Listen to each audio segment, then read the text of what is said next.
Hey, what's up, everybody? Welcome to Door Bumper Clear. I'm Freddie Kraft, spotter for Bubba Wallace, Dean Thompson, and Gio Ruggiero this week. I hope I'm saying. I don't even know how to say this kid's name yet. Yeah. I think I got it, though. Close enough. Blue suede.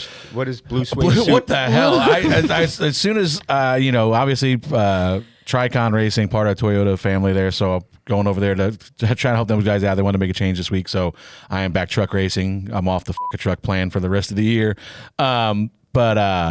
Yeah, so I signed up to do the deal. We go meet with Gio and the crew chief last week, and then I see the picture of him getting on the plane, and I'm like, what in the hell have I gotten myself into? Italian.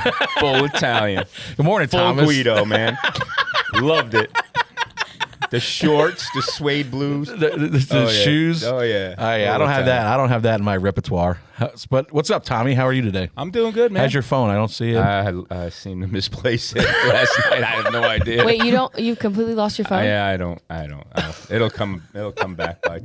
Oh, man. Well, good work. I'm proud of you. Yeah. Aunt Carson, how are you today? I'm great. Is it Aunt or was it Auntie? Auntie. Auntie. Oh, Auntie Carson. Auntie's back. Yeah, that's good. It's good to see you. How was your weekend? It was fun. Spent the weekend babysitting 18-year-olds and Tommy's kid. 18-year-old. He's an 18-year-old too. Yeah, they were calling me Auntie because apparently I'm old to them. So, yeah. Yeah. What does that make you guys? Well, really old. Really old. Yeah, very, very old. Joining us How come still it says title on the paperwork? Yeah, you don't know my title, Andrew. What? Give us your title No, besides Auntie. I'm the marketing and partnerships manager. Marketing / Auntie. /Auntie. Whatever. Just put that on the paper from now on. I'm just going to write title unknown. Title unknown. That's all you got to say. Joining us today, our good friend Kelly Crandall is back. How are you today, Kel? I'm good. Wondering what I got myself into. Well, No, I'm just kidding. You know very well what you've gotten yourself into. I did. You've done this a few times before. You text that I'm like, yes. I'm not even going to look at if I'm going to be back from Pocono or That's not. good Yes. to know. I will say, Kel, can you send me money? Yes. Yeah, she's not going to look, right? You're not gonna. In that case, you're not going to get anything. I work on the other side of the fence in racing where there is no money. I know everybody's very concerned. How is Chris doing? Are we back? Like, Everybody.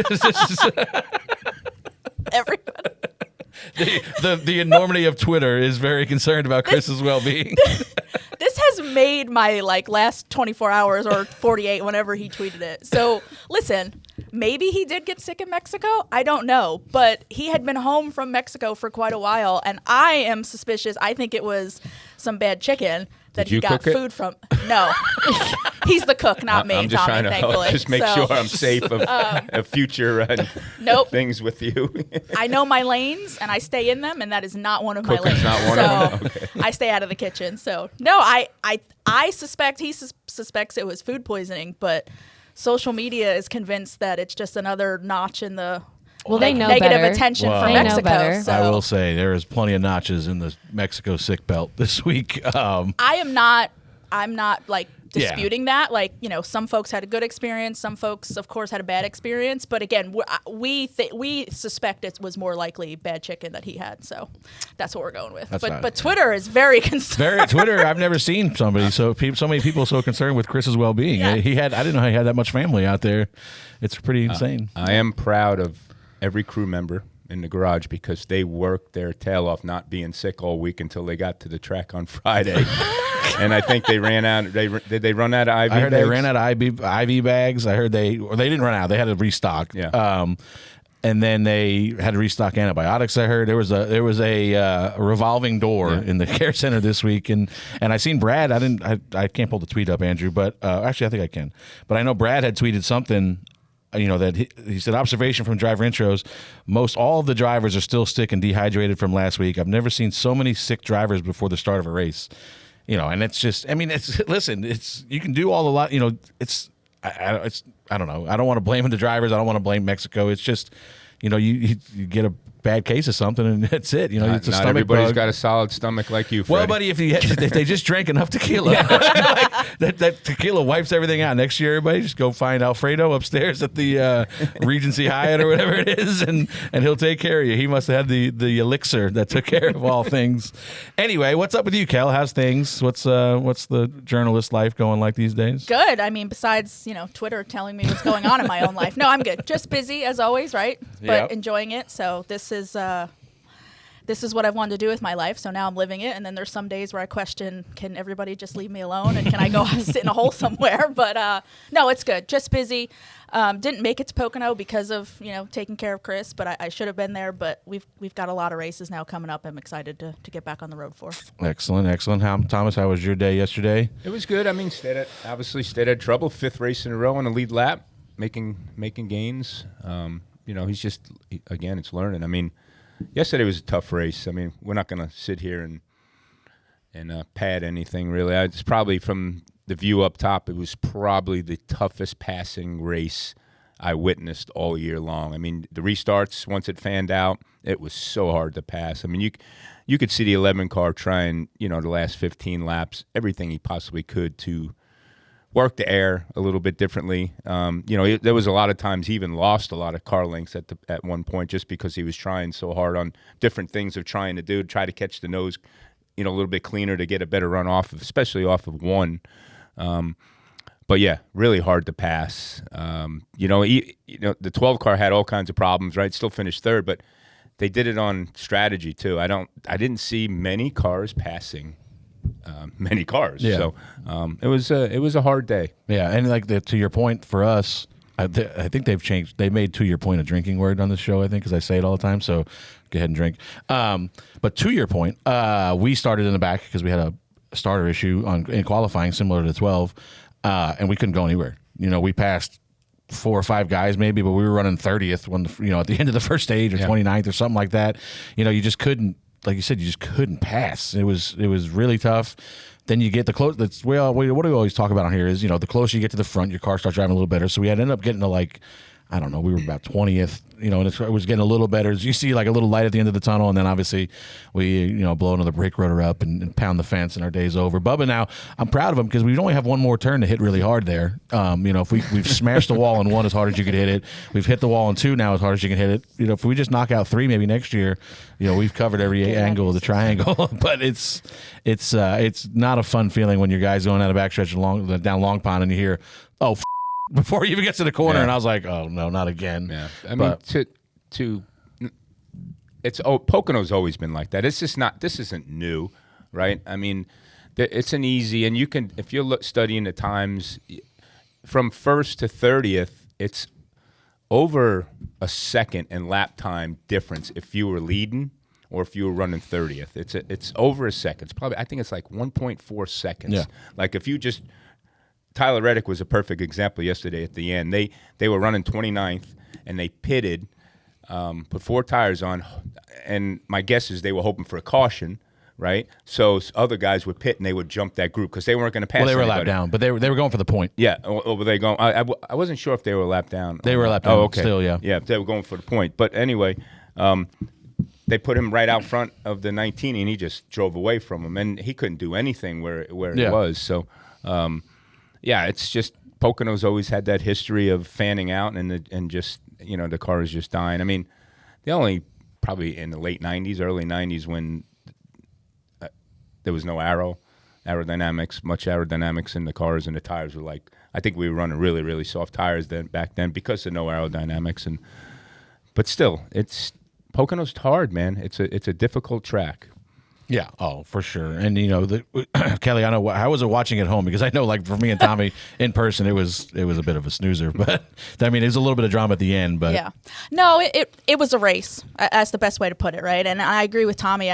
Pocono has always been tough, but I think visually with this car, it looks much worse. I mean, it looks really, really tough. It looks really, really bad. At the beginning of the race, and maybe it's just because from my perspective of people that I was keeping an eye on. At the beginning of the race, I saw it a little differently because William Byron and Chris Buescher, I felt like at the beginning, at least the first stage, were the only two drivers really that you could tell had really fast race cars because they were continually driving, at least for Byron, having to come from the back. He was continually driving through the field. And he had a little bit of strategy go his way too at the end of the first stage where some drivers did peel off to pit, so that helped him move up and get some stage points. But again, that 24 just seemed like no matter where he was, he could make passes. And then Chris Buescher, I think just on pure speed was one of the fastest cars. But overall, the optics of yesterday, it didn't look good on TV at all. Yeah, I mean, to your point, like we were racing with, I don't know how Buescher ended up back with us, but we were about 20th, 25th, whatever it was. And I thought at the beginning of the race, I'm like, oh man, he's got a car that can win, watching the start of the race. And then he ends up back there and he's racing us and he can't pass us, and that's who we were side by side with when we wrecked, and then I get down to the hall, I'm watching the race and here's Buescher at the end again, chasing the leader down. And I'm like, damn, like, just if you put your car up front, you could probably haul ass, I think Scott Graves was going for, which normally Pocono is, right? It's the strategy game of, how, like many races, how are kind of like a road course, I think it gets compared to a lot. How are you going to position yourself for that third stage? And I know at one point, Scott Graves and Buescher had been talking about, all right, we're going to pit differently here. It's going to put you back in traffic. But Graves was emphasizing, I'm trying to set you up to have good track position in that third stage. So I think that's when he got mired back there in the middle of the pack. Yeah, it's just crazy. And like to your point, Tommy, like, drink again. That's the third time in the last 30 seconds. We're hammered back here. We're smoked, everybody. See, I'm really bad about that. Like, there's certain phrases, having done my podcast, that I catch myself doing all the time. Yeah, he's got great points. So I know Freddie's pain. Guy's got a point. Yeah, I got a good point. But like, I'm not saying it. But what you're saying about the leader difference is the cars will run the same speed, but you're running a second and a half slower just because you're in traffic. Exactly. You know what I mean? Like, if you put that guy in front, he's going to run a second half. It's just, and it's always been that that at Pocono. I mean, it's always been. Anyway, but good for Briscoe. That kid, what he went through at the end of the last year, knowing, a place, being the Tony Stewart fan that he was and driving the 14 car meant so much to him. And then that just disappeared essentially one day and having to search for a ride. And I know Dale said on the podcast yesterday, he had a good point, that he basically got a golden ticket. He got the call from Joe, the Coach Gibbs, that, to get in that 19 car. And I think he knew, and I think Andrew put in our group text last night, he alluded to, when you get in that car, you have to win races. Yeah. And then, that's... Well, first off, he almost ended up in the 21. Yeah, that was close. That was almost done. He was meeting with the Wood brothers when Joe was like, no, I want you to come here and sign this. But I feel bad for Briscoe winning yesterday for two reasons. First off, I don't feel bad for him. I feel bad. I feel bad that the win is almost overshadowed. Because on the one hand, he even said it, I think it was in his SiriusXM interview, which was that because you're supposed to win here, and because these teams win a lot, he really didn't enjoy yesterday because it was almost like there's so much pressure around him performing in that car that he's expected to do that. And the second reason that I think it's overshadowed a little bit is because of so much talk about how tough it was to pass, that I don't know if Briscoe's going to get the credit he deserves for making that fuel tank last over that final run. Like, I love fuel mileage races, and I think it's really impressive when drivers are put in that position to where, okay, you're going to make the difference. Your throttle pedal and your skill is going to make the difference of whether you make it to the checkered flag. And I just think that's going to go a little kind of under the radar this week because the first thing we always talk about was it a good race and could drivers pass? Instead of like, let's talk about how impressive it was that they were going to be 2 to 3 laps short.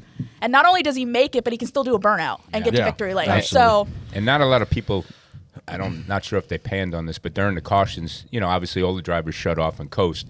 Denny was not letting Briscoe do that. Yeah. Yep. He was running his engine and making, because if he slows down too much and Denny's holding the caution lap speed, they're going to put Briscoe back behind him. So Denny was forcing him to use fuel, and I thought that was pretty smart. Tommy, regarding your comment, to my point, now Andrew sent me a list of alternate ways to say to your point. I was wondering why you were giggling over there. We're going to break that down a little bit in spot on, spot off. Zilisch, big win for Zilisch. First oval win on a triangle. Yeah, I said that. I was like, does it really count as your first oval win if it's a triangle? He had who's that guy crew chiefing for him? I don't know. I can't remember. Never heard of him. I text Dale that morning and I said, I'm paying off one of these the changers to leave 2 lugs loose on the last pit stop so your ass gets suspended on Tuesday. I just wanted to see that headline break the internet. And then he said, I forget what the hell he said after that. But then he wins the race and Duggar's in there, and Duggar's like, "Oh, damn, good job, Dale." And I said, "Yeah, if you want, you can spot tomorrow. Try something else for the weekend. We need to win." That'll be the last thing. That's going to be the last thing he does. Yeah, right? he said he's going out on top. He's going to retire from crew chiefing now. But it's good to see them guys. That was a hell of a race. Allgaier and Chase get into it. They run each other over there on the corner, and then puts. It was really fun to watch. I didn't get to watch much of it because I was spotting, but Jesse and Connor race each other for the win at the end. That was pretty fun. Yeah, it was a good race. I mean, obviously Dale. Did Dale call the race? We don't know. We're gonna find out. According to Kyle Busch, we're gonna talk about that in the spot on, spot off too a little bit. What else? Oh, the truck race. Who do you think Corey Heim is pissed off in the world like that? This kid's got the worst possible luck ever. He's gonna break the record for most laps led in the season and have 2 wins. I think it's crazy. It's insane. Every race, they're the best truck by far. It feels like, and then they have just unbelievable bad luck. I mean, the kids just right. I thought they were joking because obviously we're on. I was spotting for a Tricon truck, so we're coming to green, and Jeremy, our crew chief, is like, the 11's got a flat. And I was like, there's no way this kid's got a flat again. How is this possible? It's a shame, man. On the flip side, though, think of it this way. If he wins all of these races, how many complaints do you think there would be of can somebody else win? This, So I feel bad for him because at this point it's like, holy crap. Is there anything else that is going to happen between flat tires, getting there's no other way that this guy can lose a race. But if he had everything go his way, he might be undefeated this year, and I'm not sure that's a good thing either. I think he probably only would have lost 1 race this year, but hopefully he gets it all out of his system before the playoffs because I mean obviously he deserves right now to be the champion, right? Yeah.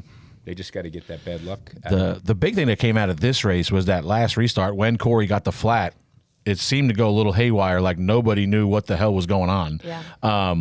The rule, the way I understand the rule is Corey was leading, Lane was second, I think Carson was third coming to the choose. Corey and Lane stacked the top, Carson went to the bottom. Corey gets the flat, he pulls off, Lane pulls up. Well, now they get to the front row, and I think Tyler Green was the only one that knew the rule. He was spotting for Carson. The 34 was the control car. But nobody else knew that. So the 34 is kind of dragging him into the box. He doesn't want to go too early because he thinks maybe the 7's the control car. The 7's waiting on the 34 because he's being told the 34 is the control car. Then finally the 7 takes off, and then he gets a penalty for jumping the start. It was a mess, and I don't know. Yeah, I feel like they might have been a little more lenient because even NASCAR, the only time I heard it, the NASCAR race control came over and said off of 3, almost to the restart zone, 34 is a control car. And that was even maybe before you can even get it relayed. So I think that they could have been maybe a little more lenient. I didn't go back and look and see how bad Carson went earlier or not, but it seemed like a little bit of a cluster for lack of a better term. Yes. Did you watch it? Yeah, I mean, but the rule is whoever drops out of that line, that whole line moves up. Right? Yeah. And then the guy was second or first, right, is the lead car. I mean, that's exactly what you said. That's the rule. I mean, all you guys should know that. The drivers should know that, right? So, that was the thing. It just seemed like nobody knew it except for Tyler. Tyler knew it right away. He's like Mr. Analytics. Mr. Analytics. But again, you have a cup driver sitting in his position there. Second or third best truck. I mean, the 34, you had the 11, and you had the 34 and the 7. The second and third best truck. And I don't know if the 7. I'm not even going to say his name because I don't feel like it. I don't know if the 7. He's just a number on this show. Yeah, he's number 7 and 77. I just think again, man, just. Not thinking, I don't know. Here we go. Nope. I seen Patty was fired up, and the funny thing,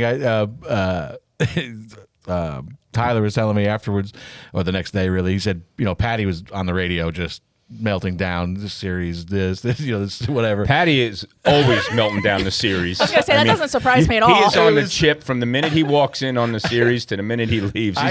It was so funny. So he said, Tyler said that Patty went to the truck and he's like, all right, let's go talk to them. And number 7 is like, no, I'm not going. You go. You go. And we went. I got in trouble. I don't know, a handful of years ago. And Patty was my crew chief. Had to go to the hauler, turn in my hard card, and Patty's like, before we go, he's like, okay, here's the deal. We're gonna go in there, and they're gonna tell you how stupid you are and how disappointing you are. And he goes, you're just gonna sit there and say yes sir, no sir, yes sir, whatever. He says, don't argue with them. That's only gonna make it worse. Just go in there, take your lashing, and we'll walk out together. I was like, all right, man, I appreciate it. So we go in, we sit down. The second they start yelling at me, Patty's like, this is bull. I'm like, oh, bro, what happened? What happened to just sitting here and listening? He asked you to listen, not him. Yeah. I was like, oh no, I'm gonna get suspended. Now this is over. Yeah. But yeah, no, Brian's awesome. What else came out of this week? San Diego. That's getting close to done. What have you heard on that, Kel? It depends on who you ask, because I mean, I love Jordan's reporting. I trust Jordan's reporting, but again, as you know, Freddie, you can walk through the garage and from the front of the garage to the back of the garage get different answers. So there's some San Diego's been a rumor now for about, I feel like, a year, maybe a year and a half. This is not the first time, at least that I've heard San Diego. But as I said, depending on who you ask, there's folks who think that it's kind of just like, that it's kind of being put out there almost as like a feeler, gauge. yeah, like a feeler, or even kind of like I can't think of the word right now, but almost like to throw people off of, like, almost like a distraction, whereas NASCAR's actually working on something else. So again, it just depends on who you believe. But I will say, like, it's not the first time we've heard San Diego. Yeah, no. And the thing, as Jordan said, though, in his story that you have to pay attention to, is the deal's not done. He was just saying that they're getting close to a deal. So again, Yeah. I mean, this is something clearly NASCAR has been looking at and talking about for a while. I hope it happens. Yeah. I mean, I'd love it to new happen. area, Yeah. new area, just Yeah. exciting new place to go, and I new think it would be fans. awesome. Yeah, I mean, let's do it. Yeah, in line with what you guys said. Yeah. Oh my God. To all of our points. I'm sick of you. I want to see this list more done. Nice job, Freddie. Yeah, I'm working on this, Andrew. I'm gonna send you 10 more better. once you This get is like all the of them. phenomenal deal when I had to start saying terrific and marvelous and all that other bullshit. Yeah, and the rumor was, I think last week it came out that this might replace Chicago. And like I think Dale talked about it on his show, maybe like this was going to end up on the prime schedule, and Mexico was going to move, because I think we're still going back to Mexico. I don't know for sure. Again, it's up in the year, but Mexico is going to move to a different date. So like if this replaces Chicago, then that kind of maybe squashes some of those Chicagoland rumors. Right. So that's what I was going to say, and I think I'm going to dig into this maybe a little bit for Racer, is like if you sit down and make a list right now of all the scheduled rumors, they all don't fit. We're running like, 75 races next yeah, year. they all don't fit, because you've got San Diego, you got Chicago, you got Chicagoland, you got Canada, and you got Mexico City. Okay, well, we can't run all those races unless we're getting rid of a bunch of existing races. So it's really fascinating that here we are now with. It's great to have a lot of options, but what is the 2026 schedule actually going to look like at this point? Yeah, because I was talking with Jordan about this in Mexico, and you're talking about weeks off before and after Mexico, or and I said, Jordan's like, well, we know when the 500 is, and we know when Homestead is. There's only so many weeks in between those two dates. That just doesn't line up with extra off weeks and more races and everything else. So I just love the fact, as I said, that we have options. Yeah. Because as you know, having been in this sport for how long, and I've said this repeatedly, there used to be a time where you could copy and paste that schedule every year, and almost to like the exact weekend of when it was going to fall on the schedule. So at least now we have something to talk about over the last couple of years, because NASCAR is more open to actually changing the schedule and trying new things. So do you think they might, another 2 year, a track that runs twice a year might go to one, and that might be able to open up a date for some of these venues? Are you hearing anything there? I think anything's on the table, because NASCAR keeps telling us if it's not putting on good racing and that the attendance keeps dropping, then that would be a race that we would look at, that should we be going there when we could be going somewhere else? And we've seen it happen, right? Like Texas lost a date, Pocono lost a date, Dover's lost a date. We have a bunch of tracks on the schedule right now that have lost a date that used to have two. So but now I they're think, packed. Yeah. Right. And so on the one hand, I think that's a positive, because it makes people now want to go to those tracks. But I think it shows that if your one date struggles, it's not a guarantee you're going to keep it anymore. yeah, I mean, and that to your point, damn it. hold on. Echoing your thoughts, Tom. It's amazing. You sound so studious. Echoing your thoughts. I've been very studious this week. That crowd yesterday with a 2.5 hour rain delay, whatever it was packed. Yeah. It was great. The infield was mobbed all weekend. Like it was. Joey Meyer took a picture from the plane. I don't even know when the hell they got there. It seemed like it was Wednesday or Thursday. He was flying over, and the infield was already looked like it was about full. So. To talk about, hold on, let me see. Tom, building on your idea, all these places that you mentioned, Dover, those places started to dwindle a little bit, and the crowds have been fantastic when we go back to them for one time now. So I think Kansas is one that a lot of people, I don't know for sure, but Kansas seems to be the one, Freddie, that now gets talked about as like, could that one be on the chopping block? And it's crazy because it used to be it's so such good. a good race, but this one this year wasn't as good as years past for whatever reason, but it's the I think to what we talked about on here before with the cars the more time we get with the cars, we're going to get faster and the box is going to get smaller, and it's just going to continue to get harder to pass, I think. But all right, we ready for some spot on, spot off? Yeah, let's do it. Yeah, I've been ready. Okay, good. All right, Kyle Busch. Oh, what the I just had an aneurysm. Been ready. Are you ready? I said I was ready, and I was in fact not ready. Okay, spot on, spot off. Kyle Busch comments on Dale Jr.'s crew chief job for Zilisch, saying, quote, "It's all publicity. He's just going to be a warm body sitting on top of the box," unquote. Spot on, spot off. Tommy. Hey, I will preface this by saying the last time I talked about this topic on this show is when we had our infamous trip to the hauler. So just be careful. Okay. No, I mean, so it goes back to any other crew chief that gets suspended. That crew chief is either on premises somewhere or back in the war room, still calling the race. I did find it interesting on the one important call. Like I'm sure Dale will talk about it on his show, how that went down, because that was the most pivotal call. That's what really got Can you enlighten us on which Staying one? out. staying out when he probably should have. Well, everyone felt they should have pitted. He didn't. They put him in a good position. It was at the end of a stage, I think. Yeah, right? to put him in a good position to capitalize his starting spot to take over from the 7 and the 17 getting into it. But yeah, I would like to hear from that. But again, the crew chiefs, even on the box today, on any crew chief has getting a lot of information from a lot of people, right? It's not just ultimately it's the crew chief's call, but a lot of people are helping make those decisions now.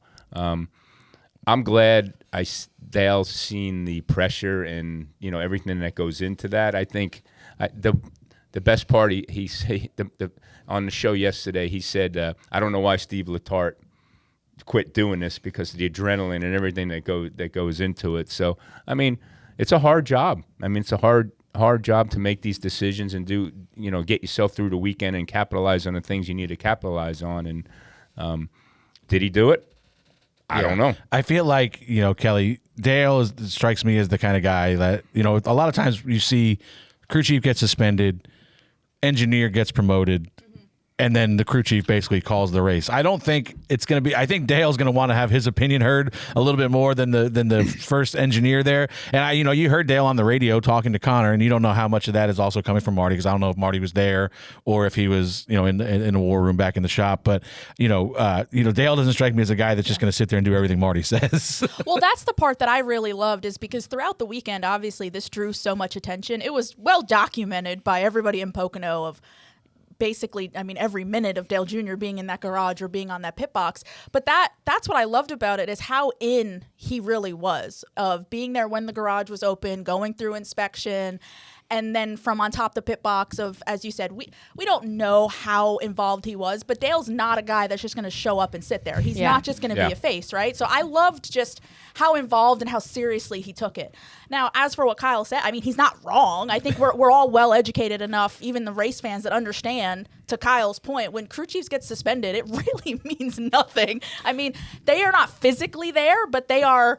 She said it. Not who's ever Take listening. Take her NASCAR. Yep, take her hard card, not ours. But again, if we're all being honest, right? And NASCAR knows the same. NASCAR knows. They know these guys are back in the war room.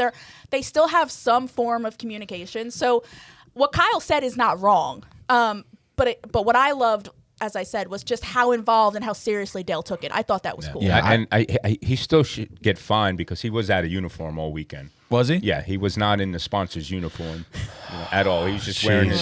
That's insane. And Connor Zilisch gained a lot of new fans this week. Yeah, no kidding. I mean, you never heard the fans. Do you know what me and Luke discovered this weekend is that Dale doesn't even follow Connor on Instagram. Really? Yeah. Wow. Maybe he does now. He might but- now, but He had to win that race first to be like, okay, now you get the you know, follow. I said, if you ever really want what I said on the last time, it got me in trouble, and I'll say it again because I didn't mean it the way they thought I did last time. But I said, if you really want to hurt these crew chiefs, you bring them to the damn R&D center and you make them sit there and watch the race without being able to talk to them. They'll go nuts. Like, what would you? What would you do? That's exactly my point. Yeah. That is exactly my point. They are still involved, and NASCAR knows it. The teams know it. The drivers know it. Yeah, they are not physically there, and maybe it is a little bit different because they are not speaking directly to the driver, and we know how important that is to have the guy you're familiar with to be in your ear, and if things are going wrong, to keep you calm, whatever it may be. But they are still communicating with the team, the engineers. They are still seeing all the information and helping kind of call that race and seeing how it plays out. Yeah. And Tommy, go ahead. To your point. No.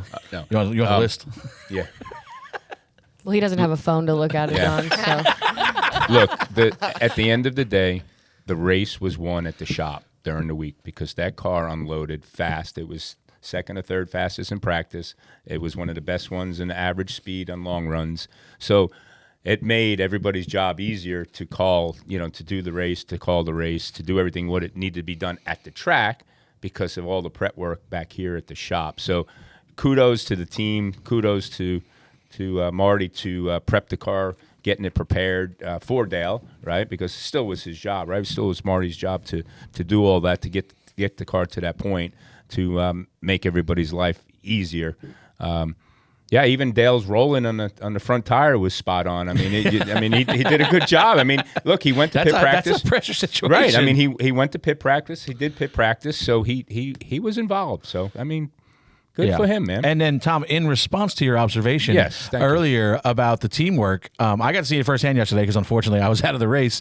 But I went down, and I don't know if every team does this, but it was pretty impressive to me. And it was, we have that forward together motto at 2311. When I got to the hauler, Charles and JR, our crew chief and lead engineer, and then Davin and Sanchez, the engineer and crew chief from the 35, were all sitting at their computers helping doing everything they can to help the 45 in the races. Obviously, they were going to probably suffer a similar issue today, so they were working through it. They had rotors out in the trailer trying to figure out, if they can change anything quicker than other stuff. And so, they're just feeding information. They're relaying stuff from, and I'm sure you probably see that every week in the war room. But it was just really cool for me to see. A lot of times you wreck out, you load your car up, and you leave. I got there yesterday, and they were all working together trying to figure out how we can get the 45 the best finish. So it's just the amount of information that you can get and feed to the box from different areas is pretty impressive. It's unbelievable in today's world of all the information that the crew chief can receive, and sometimes it's too much. Sometimes it's overwhelming, and it hurts your split-second thoughts of decision. But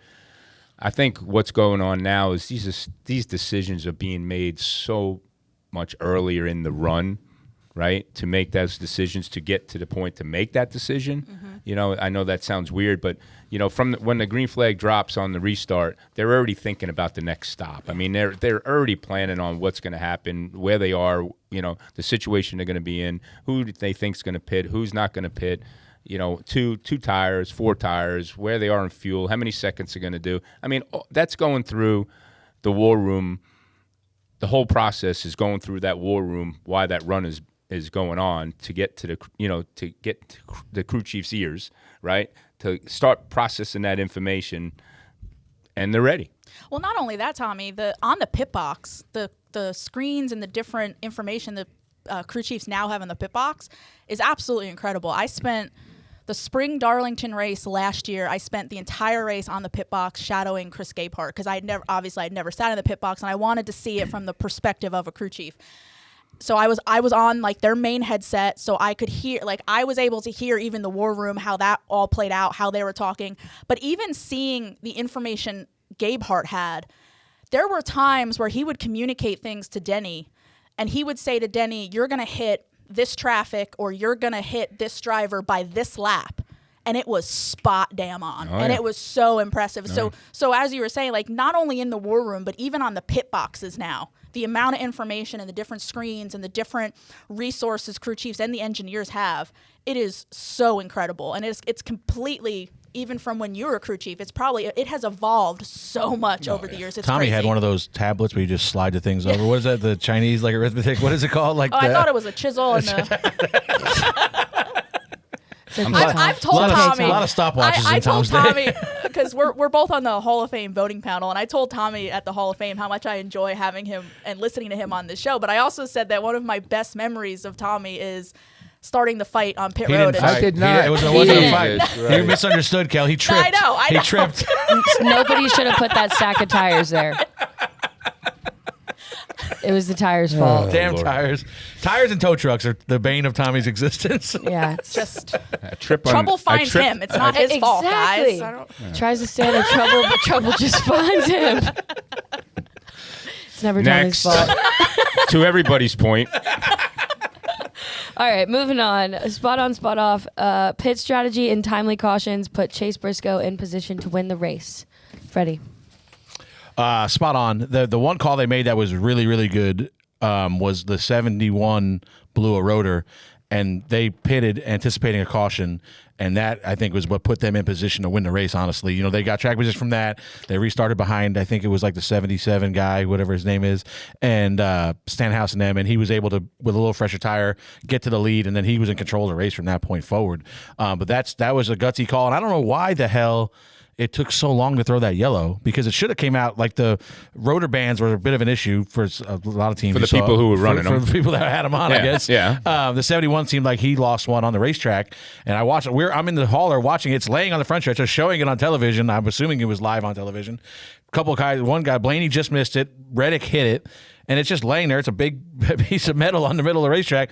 No yellow. You know the guy just broke a rotor, so there's got to be pieces of rotor somewhere, unless they all flew off the racetrack, which I can't believe. And I felt like we went still, I don't know, felt like forever, but it's probably like 5 laps, I would say, before they threw the yellow. But that's what, then the 19 was able to flip and get a bunch of track position there, and then we'll talk about the fuel saving here. It was insane, but I thought that was the call of the race to get him in that position. Yeah, I mean, it's spot on, because I think I'd said it earlier. This is what I expect from Pocono, which is, as cliche as it sounds, you have to be both lucky and good, and it turns into a little bit of a strategy race. So Briscoe in the 19, I mean, Freddie, you kind of laid it out perfectly. They had already been working on their track position, and they were already, I think, in the top 10. And when they anticipated that caution perfectly. I think, as you said, we all knew it was coming. I mean, we all saw the 71, TV was showing it. The right side was destroyed. You could tell he clearly had a problem. So for them then to dive on pit road, get that caution out of the way, that's just sealed their track position. Because, as I said, I think at that point they were already in the top 10, but that sealed him being closer to the front. And I don't have my notes in front of me, I might have it wrong here, but I think, wasn't it then on the next, it might have been on the next restart, I feel like, is when he took the lead for the first time, right? Yep. So, you have to be lucky and good, and strategy is a big part of Pocono. I mean, I can't say that enough, and they nailed theirs. Addressing your observation from earlier about road courses, that you compared Pocono to a road course. This is what we do at road courses. If you see, it's basically anywhere where you can pit and not lose a lap.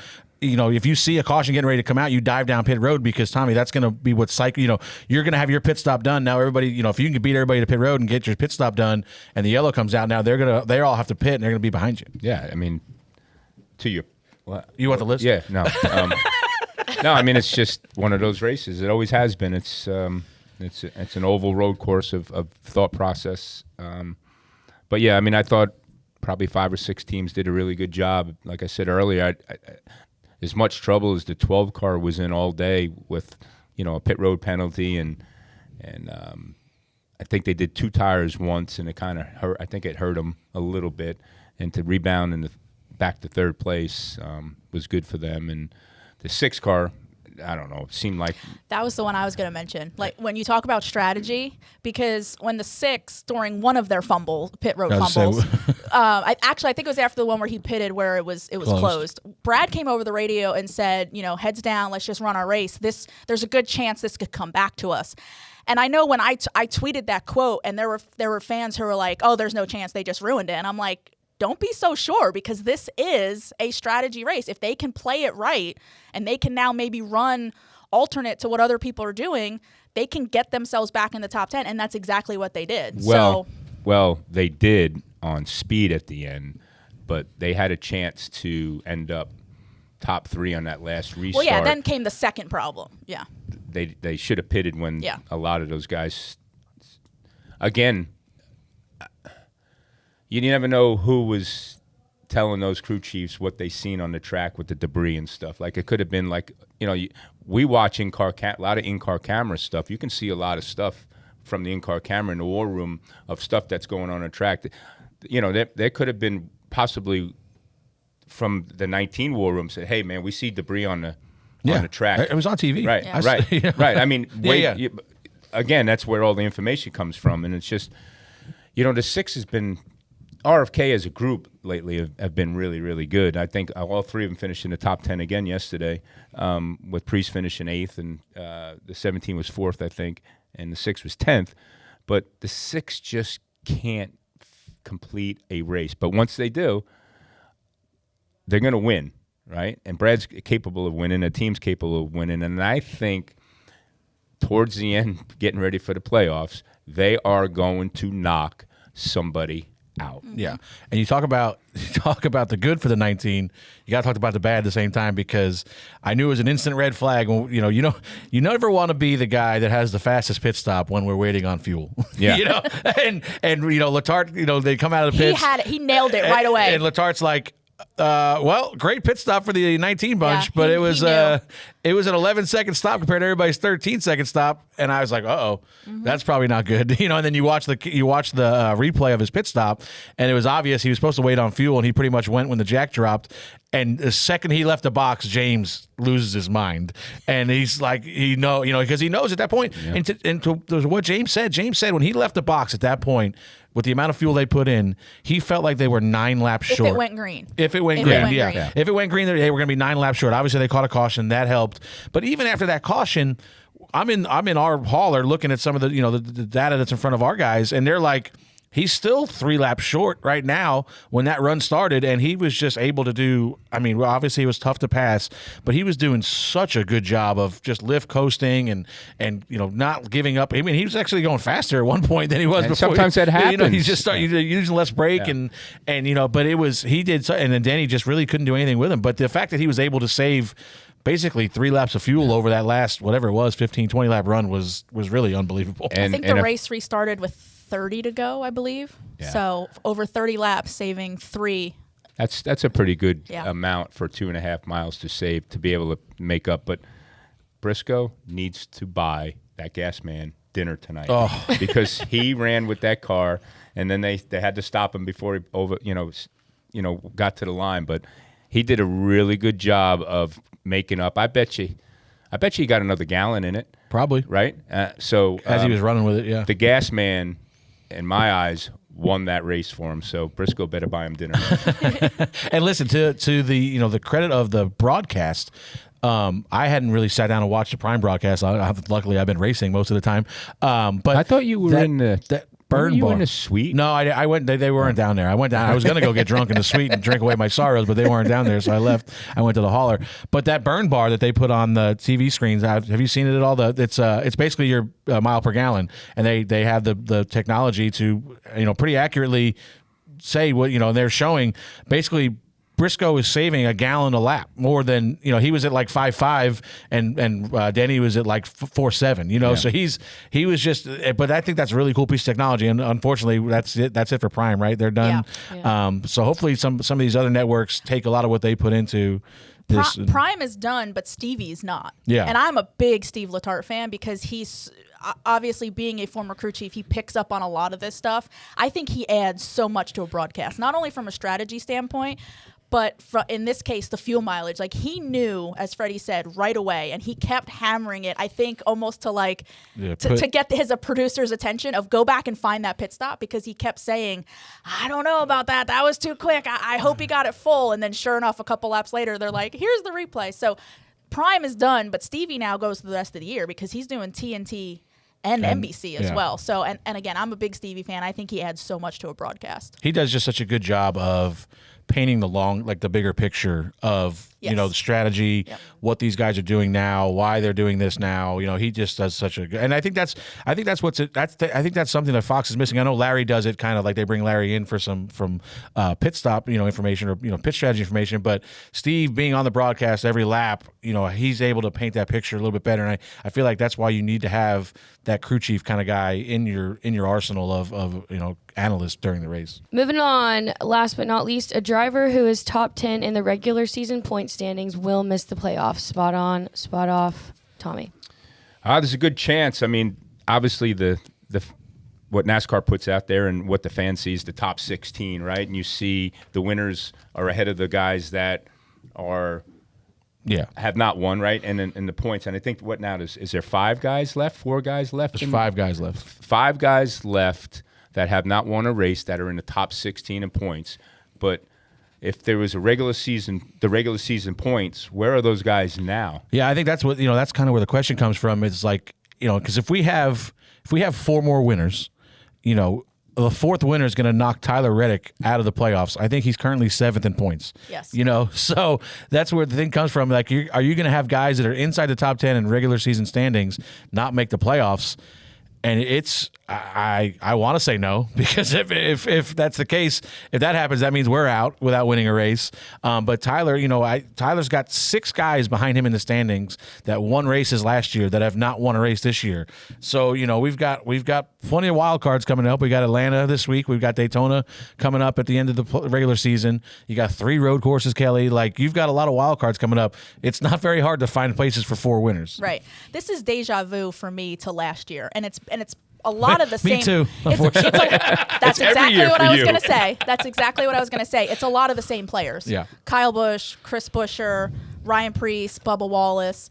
All of these guys went through this part of the regular season right down to Darlington, trying to fight their way in on points. And then at the 11th hour, Chase Briscoe took that final spot. And I think it was Buescher who was the last guy knocked out. So it's a lot of the same players. What's interesting here is Chase Elliott's 5th in points, doesn't have a win, so he's the highest guy in the grid that is safe right now. And then you have Reddick, who is 7th in the overall points, and then still above the cut line. Those 2 drivers both had wins at this point last year. So now they find themselves, they're 100-plus points. You're quote-unquote comfortable right now, but that can go away in a hurry because, yes, we have a lot of wild cards. Those road courses, you have to look at McDowell. You have to look at an Allmendinger. You have Atlanta this weekend, so drafting track, and Daytona, you have to look at Kyle Busch, Eric Jones. So yes, you have to win is my point. You have to win. What was the most so far in this new point system? We had 16 one year, I think. We had 16 winners? The I don't first year, think- or 15. I can't remember. We've had 14 and 15. Yeah, I don't know that we ever had 16. Because, it was one guy got in. I remember, Truex got knocked out. He was top 5 in points, I think. Yeah, I think it was 3rd one year. Yeah, and didn't make it. But, for us, we're 29 points to the good, and it feels like we're must win. Yeah. You know what I mean? It just... Because you are. We're must win. I know Briscoe... I think Buescher said it yesterday, he's 38 points to the good, but you're must win. And, we've put ourselves in this position we've had 6 DNFs. It just can't happen. If you're trying to point your way in, if you give us just an average race, if you play, 20 points is 17th with no stage points. That's an average. That's a kind of a bad day for us. Yeah. You give us 20 points, we're 5th in points. Yeah. What I mean? We're ahead of, or we're maybe slot right between Chase and Tyler. But we've put ourselves in this position now, and you got to win. And to be honest, what's the point of making the playoffs if you're not going to win races into playoffs? And again, that's why everyone has these different theories on how the point systems need to be or have to be. This is awesome. Right? No, it's not. Yeah, it is. When you're living it, It it's is. not. At the end of the day, 5 or 6 DNFs. Do you deserve to be in the playoffs? No, right. absolutely So not. if you win a race, do you deserve to be in the playoffs? Yeah. Okay, so that's the rule, right? So that's what we need to go by. But I think that going into the last 1 or 2 races, it's going to be probably one of the most exciting. Going into the playoffs, who's going to be in that we've ever had. Yeah. And, it's just, we've harped on here before. I see Gluck had tweeted something this morning about, what playoff system do you prefer, and the full 36 race schedule is winning by a large margin right now. 60 NFs, our season would have been over 2 months ago. Yeah. You know what I mean? It's just so, you got to pick what you want. Do you want to have all these guys invested? I get it. We've seen some amazing races. The year was at 92 with Allen and Davey and Bill. You want those season-long battles that come to that moment of, Game 7, that's all in line. But majority of the time, it was usually wrapped up the week before, I feel like. Yeah. So be careful what you wish for there. I think the system we have in place now is the most exciting for our fan base, for our TV partners to have that guaranteed Game 7 moment. But, I still don't like it. No, it has its pros and cons. And I agree that it keeps people invested throughout. It's a very long season. It is a very, very long season. And listen, that's why we have the tournament coming up that we're going to talk about, right? And I know some people are on that. But it's a very long season. I think this format, the current format, there are pros and cons to it. But I think, though, we have run this format now kind of to the point where it's run its course, so to speak, where I now understand, and I'm in agreement that I would like to see some changes. Yeah. And honestly, for me, I wouldn't mind going back to some form, not the exact maybe form, but some form of what the original chase was. 10 races. Because what I liked about that was it was not win and you're in. It was straight up the 10 or top 12 drivers in points. And if you think about it, the 10 or 12 drivers in points, those are the guys that are performing all year long anyway. Those are the guys you're routinely talking about from a week-to-week basis, and they are winning. So I think when this format came along, it was great. It has served its purpose. It has given us Game 7 moments. It's helped bring NASCAR into that kind of elimination era that a lot of sports have. But yes, now you're running into, if it seems like there's more negatives, not just from the fans, but the drivers. There have been drivers who are very outspoken that they don't like this. Yeah, now it's time to tweak it, and let's see what else we can come up with. Do you guys think, Tommy, I'll go to you first, do you think we have too many drivers in the playoffs? I mean, the way it is now with the steps, no. I mean, if they shorten it, like kind of what you're saying, yeah. I mean, obviously, yes. I'm not disagreeing with you at all about that. I just feel that there should be some type of playoff system in our world. Oh, I agree with that. Yes. Yeah, I mean, I just, but the end of the year, we cut it short by 10 races. Season champion does get rewarded, right, for the playoffs, right? Yeah. He gets points, right? He gets $1 million, right, or so, Yeah, right? I think he gets money. Yeah. Yeah, I don't know. Yeah, I think they get $1 million for winning the season, Regular season. I mean, so yeah, it needs to be some tweaking, but we need to keep the interest going for the fans in our world. And I hate, I know the Mark Martins of the world. They are so like fighting for this, but in our world, with the capacity that we have with these phones and not. Well, some of us. Yeah, mine's missing right now. I don't have any capacity. But, I used to take, Jack to school in the morning when he was young, right? I'm like, hey, man, did you watch that race? No, I'm watching. He would spend the 20 minutes on the car ride watching every recap of every. So by the time he got to school, he knew every game, what happened, all the highlights, who scored what, who did what. Yeah. And that's our world. That's our culture now. We're not making enough time to dig deep and really understand just a regular season playoff. We'll get bored. We will. The new generation will get bored. Will you get bored? Yeah, I would get bored. Okay. Yeah, and listen, don't share with me the damn Winston Cup standings, because it's my God. It's the most annoying thing on the planet. Where you go, look what the standings would be. No, we're not racing to those standings anymore, so you can't compare. Anything that doesn't apply, it is that. Yeah, I mean, I'm old school. I'm an old school racer. I just think because of today's world, we have to keep evolving. Yeah, you can't just do it the way you always did it. 16, in my opinion, is way too many. I think it waters it down. And I'm not saying the current system that it's not hard to win a championship. I don't want to take away from anybody who has ever won a championship. But I want it to feel and look from the outside. I want it to look and feel harder. So that's why I think if you cut it down back to the 10 or 12 and it's not win and you're in, it puts more emphasis right, Freddie? You were talking about your DNFs. You guys would be out of it. You would not be actually, you would not be probably 10th or 12th in points to make it. Yeah, we'd be 140 out. Right. So I want it to be harder. Or I want it to look harder. Again, I don't want to take anything away from anybody who's won a championship. And 16 drivers, to me, feels a little bit watered down in the sense of we all know when we get to the first round of the playoffs, you can sit here and say, realistically, who's going to have a chance to win a championship and the other guys who are basically getting participation trophies. Yeah. And when the other problem that I think shortening the field does for you, if you can cut it to 12, the other thing that eliminates is that argument about the guy 30th in points winning a race and being in, because if you're going to get more than 12 winners, he's going to get eliminated. He's going to get eliminated basically. He's going to be, he's going to be the guy, SVG for instance. Now, if we get 2 more winners, SVG, even with winning you're in, SVG's out of the playoffs because he's 30th in points. Yeah, but if SVG wins another one, he's got to win another one. He deserves to be in the top 12. So I mean, under this format, yes. Yeah. Now, if you went to something like I'm saying, where it's 10 or 12 straight up, just those guys in points, I think it strikes a good balance between winning because winning should still matter. We should still celebrate winners. SVG should be celebrated for winning that race. And instead, the conversation was on he doesn't deserve to be in the playoffs. And to me, that's not fair. Yeah. So we need to make winning each week matter and make it a big deal, while also stressing and emphasizing that your overall body of work, i.e. the point standings and your consistency, should also matter. Absolutely.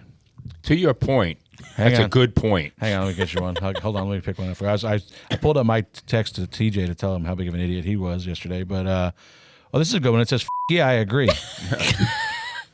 That seems fitting. TJ did that? No, that was the list. TJ, I was texting TJ to give him that was stuff. On the That's an alternative to your point. Yeah, so that was an alternative. Now, I appreciate, one last thing, I appreciate the people like Mark Martin, and I know he's been hammering this drum, and I know there's fans too, right, on social, because we're seeing it in the polls, that want that season-long What's the age of those fans, though? So as Tommy is saying, though, I think you also make a good point about people say they want that, but as the season unfolds, as I said, it's a very long season.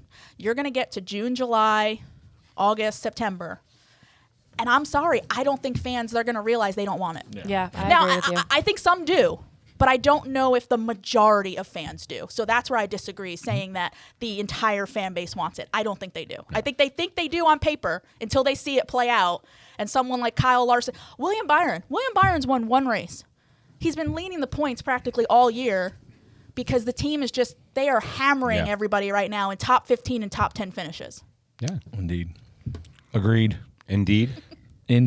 Is that on the list? No, it's not on the list. Next. That's the last one. I know. We have other segments, Carson. Oh, I'm sorry. Yeah, you were skipping it today. Wait, we've skipped it for the last 4 weeks. I figured No, we haven't. We haven't. You haven't been fired up in a while. Well, I'm still fired up. not. She talked about you got fired up. I know. We talked about the kid last week. That was good. No, I don't. What, Carson? Do I have you fired up? I got nothing to say. Do I have you fired up yet? I got nothing to say. You sound like you're fired up. No, I know. Fired up. Nothing to she's say not to you. fired up. She's getting whiny. Did the kids piss you off at all this week? Go on, say it with your chest. I didn't say it. Go on. I didn't say it. Smack him. Hit him. I'm like the devil. Well, she was. Carson, hit him. You're the devil on my shoulder on this side. Instigator. Jesus. All right, we're skipping that. Moving on. You're not. No, I mean, I really don't. Nothing pisses Nothing me got off you except fired up. you guys every week. The kids didn't piss you off at all this week? No, honestly, no. They were well behaved? No, they were good. Drinking Luke told me Kool-Aid by the I really pool? don't add much to the show. I just sit here and offer a little something every once in a while. That pissed me off. See, there you go. That's fired you up. But no, yeah, other than that, that's it. It's just sitting around playing board games, drinking Kool-Aid all weekend. Yeah, Oh, yeah. happy graduation, TJ. I should have been drinking Kool-Aid. That probably would have felt better yesterday. I get told that every week on Twitter. What, think you're drinking the Kool-Aid? Drinking the NASCAR Kool-Aid. All right. Well, let's I got to let's try move this right Twitter along. thing. Tweet it. No, you don't. If I didn't have to have it for my job, I would run far, far away. You have one. I mean, I do? Yeah. You have I one. would You love just to see don't you run on it. Twitter.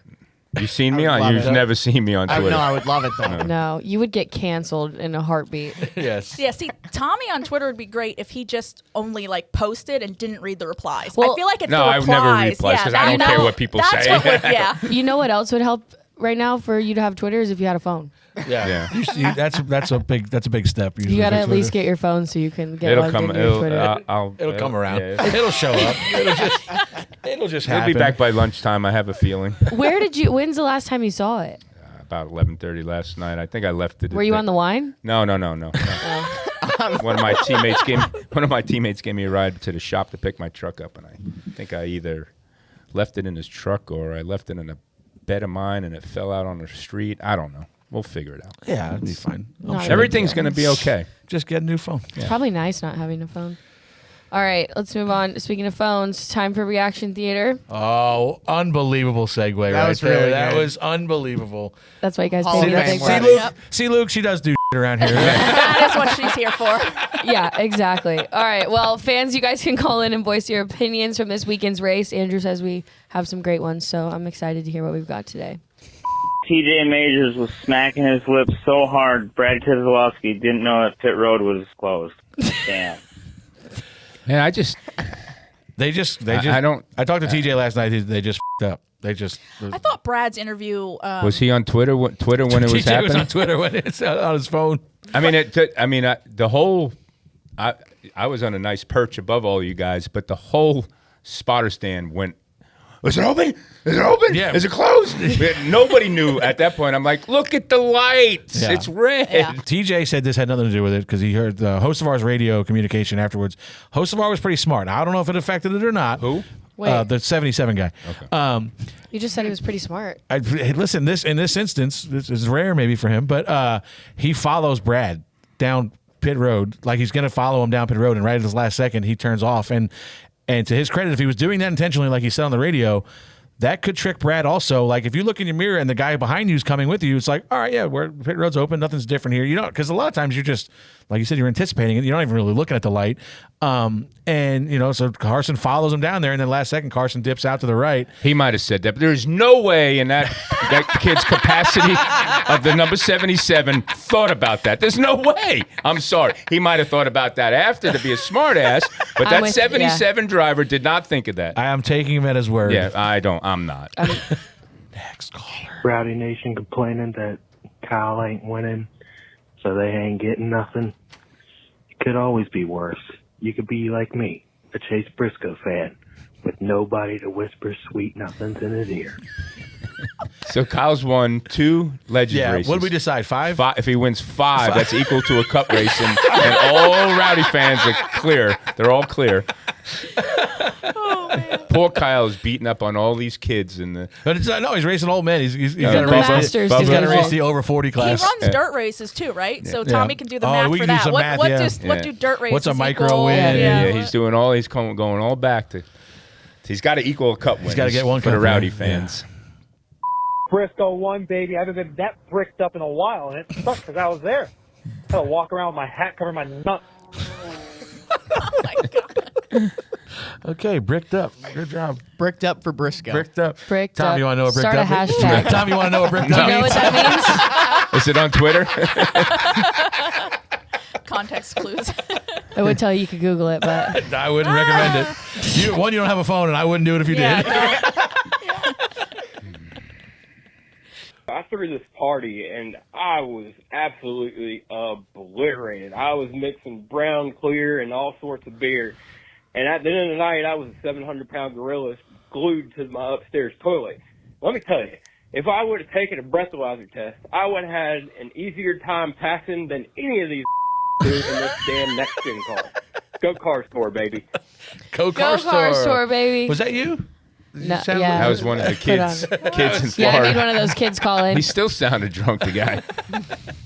He ain't wrong about the passing. Nope. Guys saving 3 laps of fuel and can't get past. That's pretty impressive. Yeah. This next person called in to congratulate you, Freddie, on the win. Oh, God. Freddie's going to win the race. First spotter home. We call that the per lap award. And I'm thinking, what race you win lately? I was like, wait a minute. What did I Me miss? too. I know. I can't remember the last time I won a race. So, yeah, I unfortunately had to wait for Nick, so I wasn't the first one home. We got home about 11:30 last night. Straight to Big Al's, of course, just because I needed They're to back. That's Big Al's is back, We're baby. back. Yeah. Big Al's is back. Did anyone get an invite? Did you? I figured you were sleeping. It was 11:30 I didn't have when my I got I phone. there. was actually. I had But my, I like to would've be had- invited. I like to know. It probably would have cost me not losing my phone if you did text me because I had it at that I time. figured you were home already because you usually beat us home. Yeah. But yeah, I was first one out of there for sure. That's the per lap Wait, award. was it you or would it have been Oh, Riley well, Spotter? Riley You were out. Spotter. Yeah, we rode together, Joey. Yeah. Team. It's like playing golf when you hit your balls in the woods together. So you play cart golf. We just knock ourselves out of the race at the same time so Yeah. we could ride together. Joey was walking around pacing. I'm like, Joey, I think you can take your radios off now. I don't think it's repairable. Oh, they're trying to fix it. I'm like, that thing is not repairable. All right, we got one more. I'm watching this race, and I think him behind Carson Hocevar is clenching his hole behind the 47. Think he's going to be sent straight into the wall. Should watch his words next time, buddy. That was one of my favorite things to watch It really in was. that part of the race because Carson was not passing Ricky. The 77? Like, yeah, the 77 guy. He would not pass him. Like he was just pushing him. Like, he'd have a good run, just get on his bumper, push him down long. I think he was trying to make up a little bit. amends. Yeah, yeah. And listen, I don't think there's places where you do some payback. I don't think Pocono would have been a place where Ricky was going to wreck Carson. Oh, yeah. I think it depends on how Absolutely. mad. Yeah, it depends on how mad you still are. Absolutely. It would have been either Ship off him to the moon. Yeah, it would have been off the tunnel or into three. I mean, I didn't want anybody to get hurt, but I really wanted the one time they went through the tunnel side by side, I was like, oh, please get loose and wipe him out again. I just want, Oh I my want God. the If the chaos. 77 got it? Oh, man. I think there's He a would lot have of us whooped thinking his that. ass Yeah. on pit That road. would have been far enough away. It would have took 5 Nobody minutes. would have got to him. Yeah. I mean, I was thinking that as it's happening. I'm sitting there talking to myself watching this, and I'm like, there's no way he's going to do this for a third time. There's no way. Like, he can't be this stupid. Can he? First of all, in the 77's defense, the poor Put it on the record books. He just Poor said Ricky. in the 77's defense. Poor Ricky was swatting flies that whole run. He was driving. That car was not worthy of running where it was at that point. He was driving the hell out of it because, I mean, he ended up behind us at the end of the day with a clean car. So that's where he belonged. But even if Carson got by him, or 77 got by him, Ricky wasn't going to catch him. Well, that's what I was saying. Carson was keeping him up there. Yeah. He Oh, was yeah. like, once the 77 got him, then he kind of started falling back through the field. It was like Yeah. Carson was just pushing him out there, like keeping him up there for I a think while. there were a few times where they swapped positions, but it was never close enough to where Ricky was The gonna only do time it. swapped was on that But for the restart. most Yeah, part, yeah. Carson stayed behind him, and I'm Yeah. like, oh, he really is just feathering that that throttle right now. This is probably in his best interest. All right. Well, to leave an audio message 24/7, you can call our number 704-802-9572. We'll play the best ones each week on the show. Those were entertaining, as always. Hey, it's Dale Jr. Did you know that we've got brand new merch from our Stars, Stripes, and Beers collection available now? We've got tanks, tees, beach towels, and more just in time for summer. Check it all out at shop.dirtymomedia.com. All right. It's time for Ask DBC. You can send in your questions on X each week using hashtag AskDBC.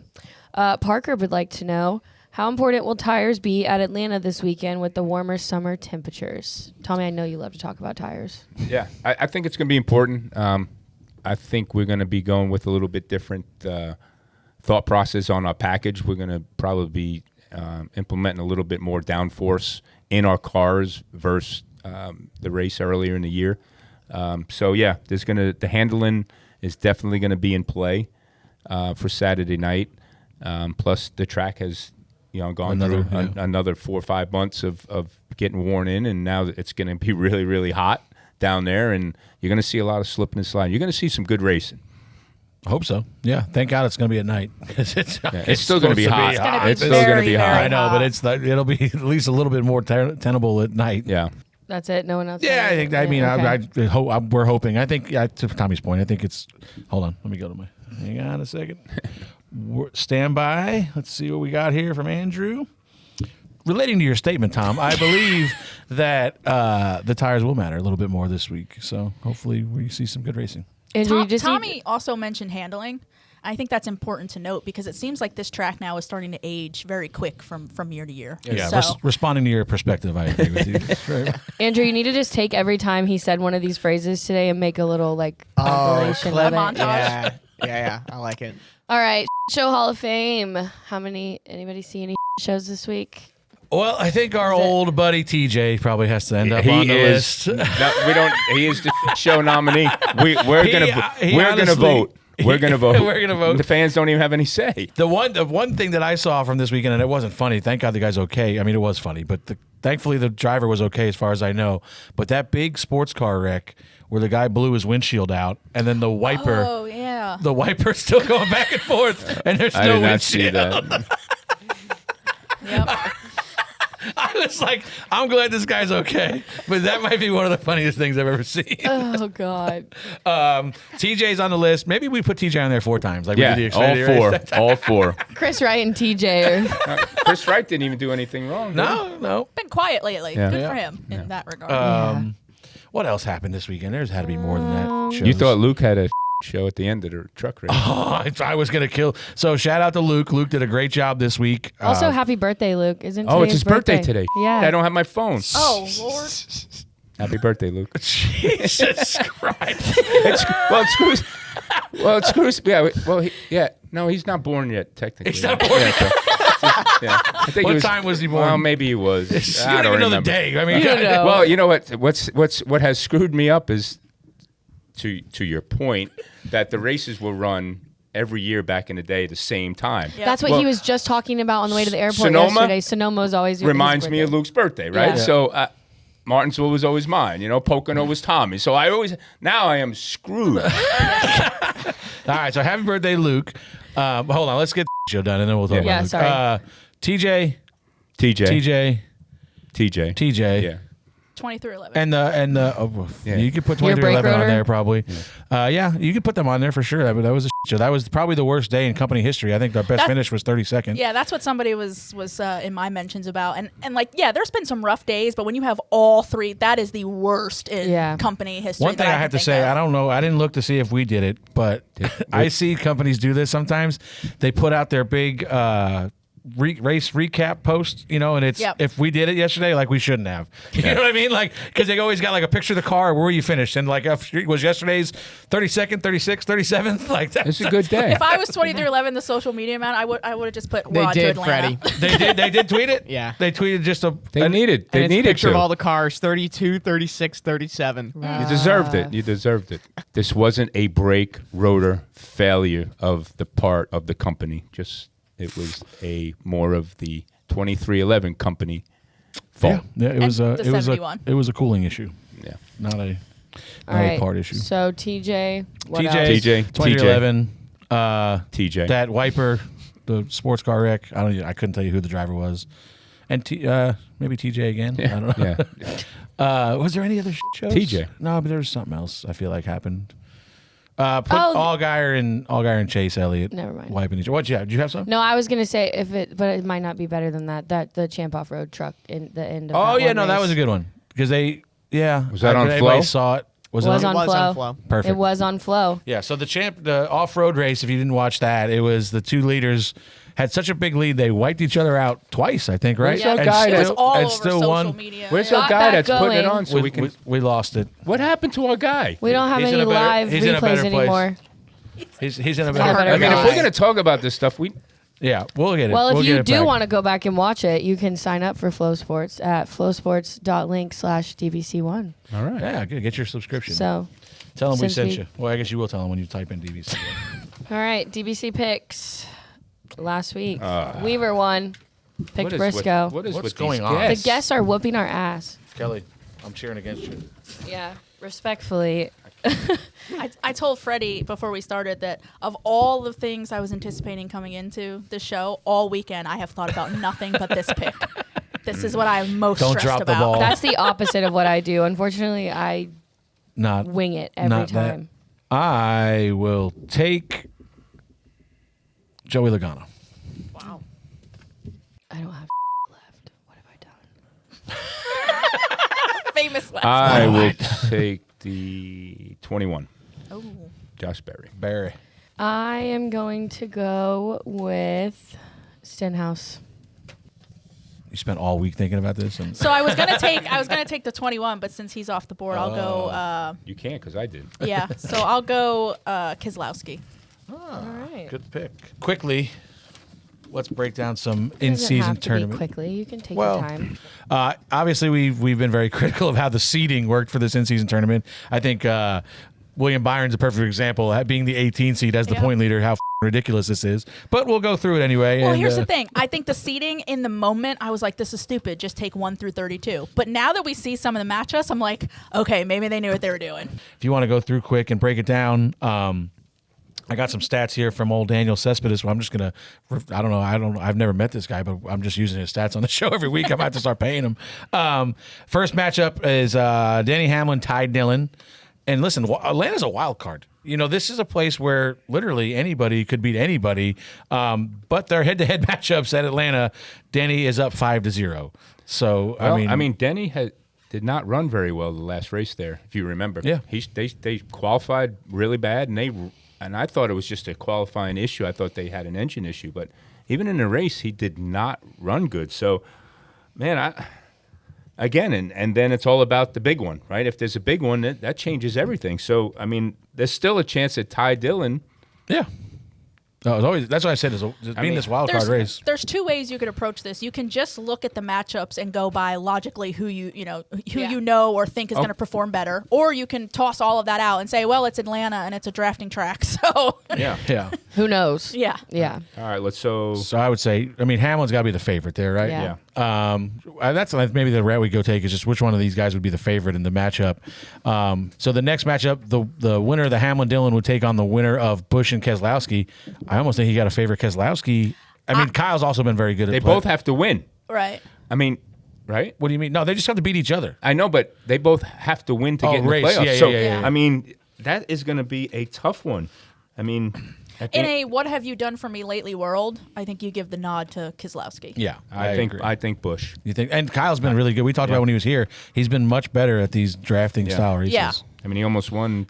He should have won Daytona a couple times. All right, moving on to the next one. Bowman and Logano. Again, Logano. What's Logano? What's his seed? Logano's 25. Yeah, Joey Logano's the 25 seed in this thing. Stupid. The Penske cars. I'm going to go Bowman on that one. He's been really strong lately. Yeah, the Fords and the Penskes at a drafting style track you'd give the nod to. But with that's Bowman, true. I mean, Bowman's run, again, what have you done for me lately? That team has run pretty well lately. Yeah, better. Logano. All Logano. right, Bubba wins the next one. Moving on. Listen, of course. No, let's just move on. Let's not even talk about him. Nemechek versus. Well, no, the problem is. No, here's the problem is move on from it, and then next week if you lose, it'll make a bigger conversation. We literally get matched up against Suarez at probably his best racetrack. Like he runs so good here. Yeah. Let's just It'll move be a on. much better conversation on the other side of this, depending on the outcome. Yeah, we win. Get out. Numchuck and Barry. I tell you, man, he's been. Of all the ways I have heard that last name pronounced. Never Numchuck, That's a new one. Well, it's been Numchuck until the past 2 or 3 races. The boy is hauling ass. Man. Him and Eric. That team is switched. fast. The kid has finally figured it out, and the team is getting better. But the kid. Are they at what, 6, 7 top 10s now? Yeah, the kid is doing a phenomenal job. And the 43, if they could get the results to match what Speed, how they're running, they're running really good. Yeah, they would be up there too. All right, so who'd you say? And Barry, you better pick Barry. Yeah. So you better. It's the same thing with the Fords Ford at a trying to control the track. Chase Elliott, Austin Dillon. Let's just pick Austin Dillon so we piss off all the Chase sexuals in one time. Yeah, I wouldn't. Everybody hates Chase Elliott anyway. I'll tell you what. Now you got to add on top of Allen and Trey Poole that want to get fired off. They want fired off the Cup deal. Now you've got to fire. Who's the 17 crew chief? Is it Greg Ives on Saturday? The Xfinity. It's Adam Wall. No, Adam Wall. I thought Ives I thought he was doing it. I didn't know who you meant at first. Why they want to get rid of him? Well, because Chase didn't win in the 17 car, so now we got to fire that guy. We got to fire Tyler Mon as a spotter. You know, these people. Why are you clean calling house? poor Tyler? Because they're not winning with Chase, and the fan base is going to want you fired if you don't win a race. Is that what they said? Oh yeah, they need That's to fire what they're everybody. saying on Twitter, Tommy. I don't. Look. Anyway, Chase Elliott, Austin Dillon. I think you got to give the nod to Chase Elliott. But Austin is also good at plate racing, but I think the edge. He's struggled there, man. The edge would go to Chase, I think, for sure. Yeah. Especially hometown track. I feel like did he win there last year? Or this year? Last no, year, not this year, obviously. 2 years ago? Yeah, he won there recently. The year with Corey LaJoy. Yeah. Oh, that's what it was. Yeah. That was when Corey ended up in the maybe fence. 3 That was years 2 years ago. now? I think. Yeah. Chastain and Jones. Chastain and Jones. Chastain almost won this race in the spring. Yeah, Yep. and he should have won it.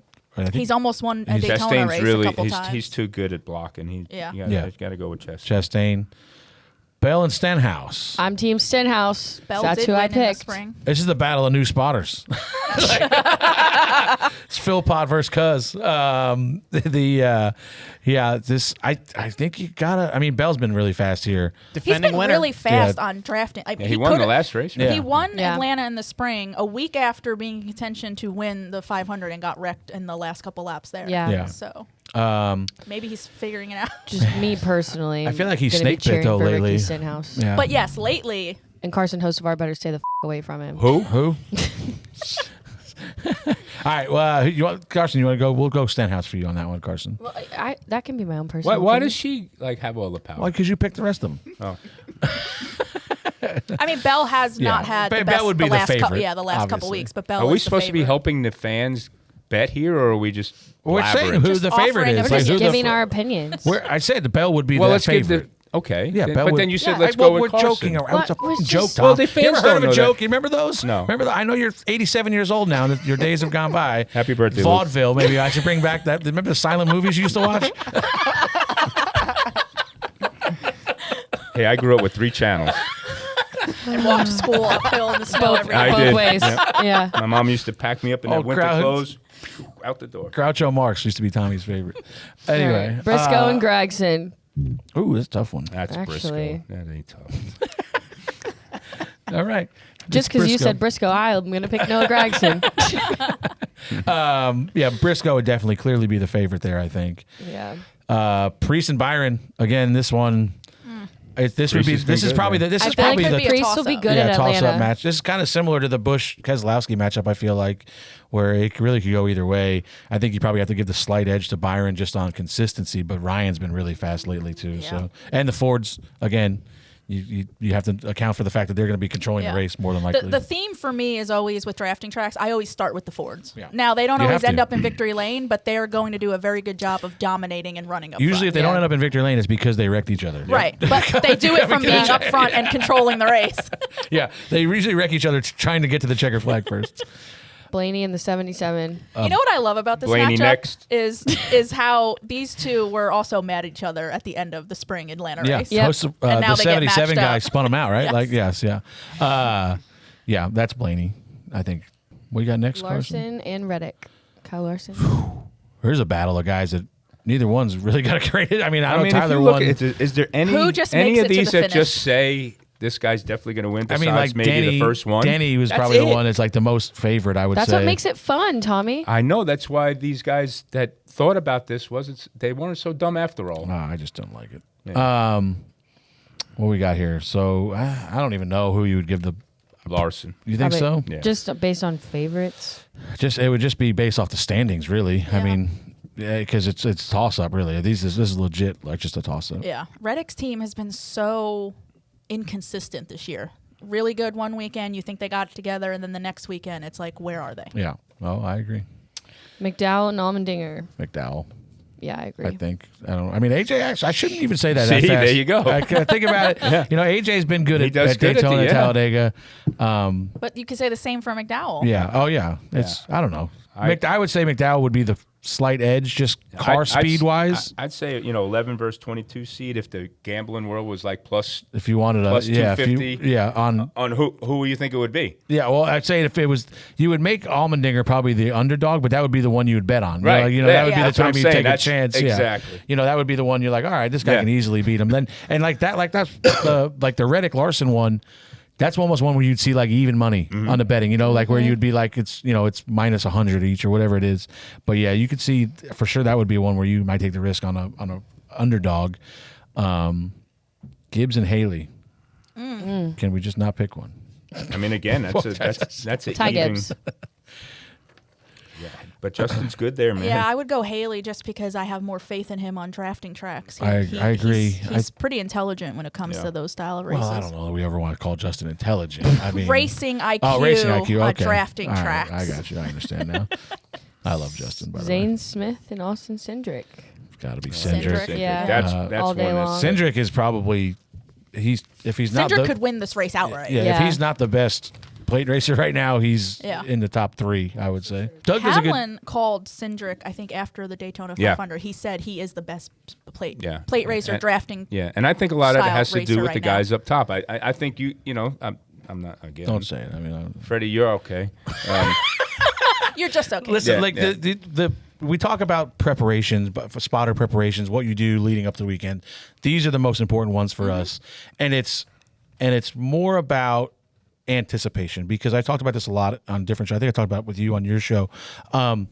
In these races, you have to know what's happening before it happens. You can't react to things in the moment because you'll be late. That's where you see the late blocks. You have to know which guy's going to be aggressive. You have to know which guy's going to be the one that tries to force the middle in certain situations. Yeah. It's just all about, it's not really so much about the race. It's more about the drivers in the race and what to expect from them in certain moments. So when fans, when they hear, like when the TV plays the audio a lot at these style of racetracks, they'll hear guys like Coleman or TJ or you. The word that's always used is energy. Yeah. Right. And so for the fans, that's because you guys are anticipating and trying to give the driver an idea of what the pack is doing and how things are playing out, to anticipate what line could do what, or what driver might be ready to do something. Yeah, because that's the biggest thing for us. And you look at that and where that, the biggest thing for us is figuring out where that energy is going to come from. Because a lot of times it's easy to say, oh, the guy in second's pushing the guy in the leader, and that's where that line's going to move. But it really started 3 or 4 rows back, where those guys got tight to the next guy, and so it's just all about anticipation and kind of knowing what's going to happen. And we've been lucky enough to be pretty good at this stuff. Maybe not so much with this car, but it's just like, and Doug does a really, really good job. Tyler Green, another one, does. Like, there's a lot of guys that put a lot of time and effort into these plate races, and it shows. Coleman was another great example of that. Did we do the last one yet? No, still one more. Busher and Gilliland. I want to give Gilliland because he almost wiped us all out here. Was it 2 years? Last year? The first race last year, I think, where they was letting McDowell up in line, and we all he's going to wrecked on the qualify front in the stretch. top 4, right? Yeah. He's going to qualify well, so he's going to be up there in a while. And I just wish he would, again, from being up there and watching, I just wish he would just knock it down a couple notches, right, in the beginning of these races to get to the end. It seems like he's working so hard in the beginning to do things, and he ends up hurting the car. He ends up either bouncing off the wall or bouncing off something and hurting something and getting. I mean, look. At most of the last run, there was 25 cars on the same straightaway yesterday. Yeah. I mean, that's not normal. No. Right? So you have to. You can't make mistakes. Right. You cannot make mistakes, and you have to have these cars in one piece at the end of the race to capitalize. And Todd is a really good race car driver. You can see it. He qualifies well. He's got raw speed. He does things, but just gets himself sometimes in trouble. If he would knock it down just a little bit, his over-aggression, he would start finishing better than learning more, right? And it's all about patience, Yeah. He's not the only one, but No. I think but you bring up a good point. I think he is one of those that they live in this world of, I have to get what I can get right away because of track position, instead of sometimes playing that long game of, this is a 500 mile race. Keep yourself in the ball game so you have a car left at the end. Yeah, for sure. So with that being said, if he does that, he beats him. Chris. He'd be the If he favorite. doesn't, I think both of these guys are pretty good. And they're going to be up front. drafting. They're going to be up front I along think the they're race. they're pretty good in the pack, so it's survival. For sure. Well, who do you think's going to win? We'll say that now. We'll make a pick for who's going to win the whole thing. What's the last race? Indianapolis. Indy. Oh man! You just look at. I think Hamlin. I think Hamlin ends up winning. No, there's a road course in between. There's there, two. Chicago and Sonoma are in here. Is it Sonoma or Watkins Glen? No, Sonoma, I think. I thought it was Watkins. Yeah, No, because Chicago and Sonoma are back to back. Chicago's next, right after Atlanta. So he'll lose. It's Luke's birthday. Yeah, it's Luke's birthday. So Hamlin's going to lose to Chicago. To who? But I don't think he loses to Keselowski. If Keselowski wins He's worse than Keselowski. at Chicago, Yeah, I don't think so. Oh yeah. Have I not told you lately how great that guy is? Yeah.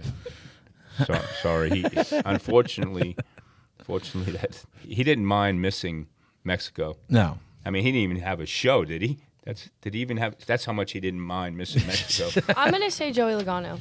You know, that is a fantastic pick because that's who I was going to pick. Oh, is it? No, it really was. Just because I feel like this is what he does. Like he wins this. There's things like this that come up, and everybody wants to write him off, and then at the end of the day, there he is. And you're just like looking who he's. I mean, Joey only wins if Emerson wins this weekend. If Emerson beats Suarez, You got to tell him who Emerson is. oh, Yeah, who the Bubba, sorry. Tommy calls Bubba Emerson Fittipaldi at road courses, which he's much better now. Yeah. I mean, Joey's got a clear path if Bubba wins here. I'm going to tell you what, we're going to win this week, and then we're going to beat Joey at Chicago. How's that sound? No, Put it on the books. Emerson is not going to do well at Chicago. What are you talking about? You know. All right. sour today, Tommy. Tommy just, we'll see.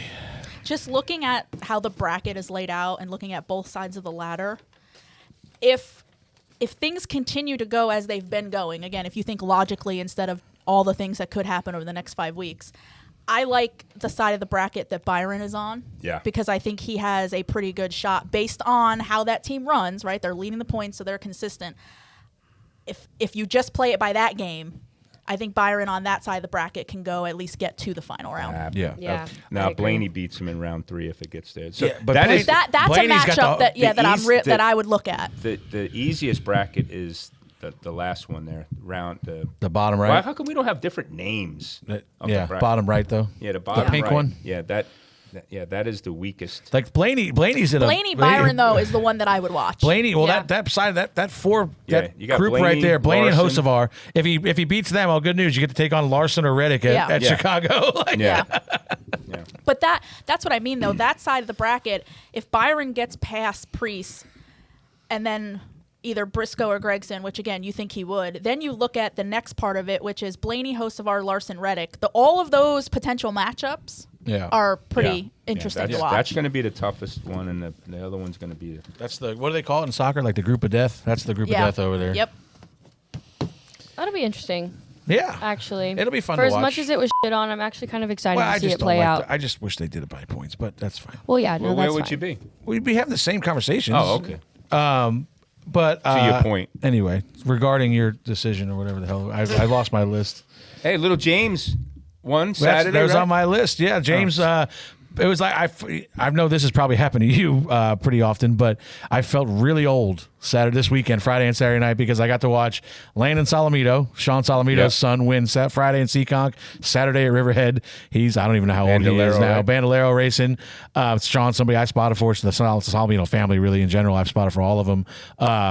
And then Saturday night was really big for Jimmy Blewett. James Blewett won his first first sportsman race, 75 lapper at Wall Stadium. Family-owned car, the red, white, and blue 76, back in Victory Lane where it belongs. While Jimmy's healing up, so it was awesome to see. And it's nice to see Jimmy crying in Victory Lane. Like I like when he's very emotional. He's a very emotional person. He's a very emotional person. Tommy wouldn't know anything about that. No, never. But no, I'm just really proud of those kids. And Michael Christopher again winning 2 in a row. Yeah, he did a really good job on Friday night. It's just all these kids these days. Carson's kids. Aunt Carson, Auntie Carson. Auntie. Anyway, I think we've made this long enough, Andrew. No. What time is it? 11:30. It is 4:30 p.m. Tommy. I gotta go. Kelly, thank you very much for dropping by. I'm sure this will not be the last time we see you in this studio. I hope not. I enjoy doing it. I appreciate it. Carson, what we got this weekend? Nothing? Car store's off, but I'm going to South Boston for the first race of the Virginia Triple Crown. Shout Sobo out. 200. Who put the money up? Was it Flo? Flo. Yeah, Yep, for our the friends points. at Flo. Brandon Brown he runs. I think he still runs South Yep. Boston, right? He's their general manager. Yeah, general manager up there. They put everything that runs at South Boston usually puts on a great show. Just a Outstanding. super racy racetrack. Yeah. Thomas, what are you up to this weekend? We got Lancaster Race of Champions on Thursday night. Going to get Luke up there to run that race to get ready. What's he running? Your car? Yeah, he's going to run. Actually, he's going to drive Jack's car, the white car, and then we're going to run. Does Jack know that yet? Yeah. and then we're going to run White Mountain on Saturday in the black car for the NASCAR Tour race, which will be on Flo. Oh, awesome. I'm just going to go to Atlanta, Friday, Saturday, Sunday off could be dangerous. Might have to move the start time back a little bit on Monday. But yeah, again, saw a lot of DBC fans this week at Pocono, hanging out up there by the elevators and stuff. It was good to run into a lot of people. Looking forward to Atlanta. I am maybe going to sweat off a couple pounds because it's going to be hot this hydrated. weekend.